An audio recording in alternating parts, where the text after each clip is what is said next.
What's happening? What's happening? What's happening? Of course, you know it's your boy B Hot Radio shouting. Hey man, I got my family friend and A-Town legend off in this thing. D-Rock of the Yin Yang. What's good with it, boss? What's happening? What's happening? What's going on now? Man, feeling good, feeling great, man. I mean, recently, we just lost another legend in this thing, man. Big Lee. Yeah. Can you speak on that, man, and tell me about how that impacted you and what his legacy is? Um, but we go way back like to when I was like a teenager, back when I was doing the Bankhead bounce phase. That's when I had met him. So it's like it's kind of hard because I had just talked to him the other day, Yeah. and he said he was in good spirit. He was gonna come up here to OKC and mess with me and everything, And I was like, all right. And after that, the next day, Kane was calling me. And I was asleep. I ain't answered the phone, but he had left me a text message. He was like, "Hey, Lily, all right?" I was like, "Yeah, I just talked to him."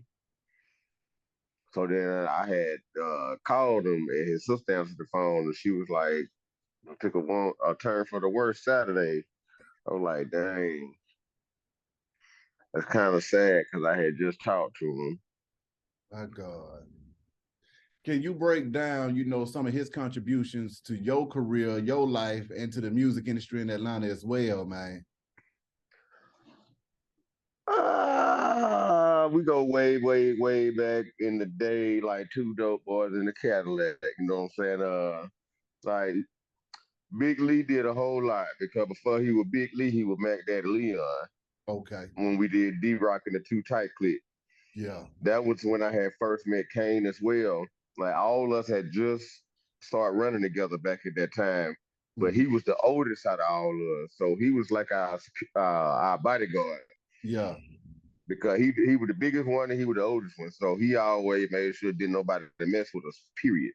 Yeah. So that was kind of like his MO. His MO was just don't fuck around over here on this side, Yeah. period. And that's what he brought to the table on his mentality of everything music wise and everything. You could hear it in his lyrics. It was, you know, we kind of brought out the more female lyrics out of him. Other than that, he was more or less on the hard side. That's why when him and his man got together, they did the 404 Soldiers. Mm. And everybody was running around through Atlanta back at that time, running around through Atlanta. That's when Atlanta wasn't the new Atlanta. It was still the old Atlanta. Yeah. I Yeah. don't think people remember the old Atlanta. Yeah. The My old Atlanta was so grimy because it was before technology. So before you had technology, you had all the street grinding, yeah. and really the street grind was real. And he was one of those street grinders turned rappers, if you get what I'm saying.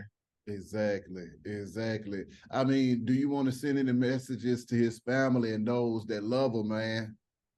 Oh yeah, they already know. I had already told them that. Hey, he was always my favorite. No, let me not don't let me joke right now. But no, but me and Lily, man, we go way back to me being in high school. So his family know that I send my condolences hand down, and all the friends we already done been talking.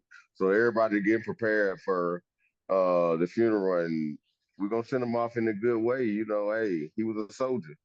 Yes, That's sir. what he came for.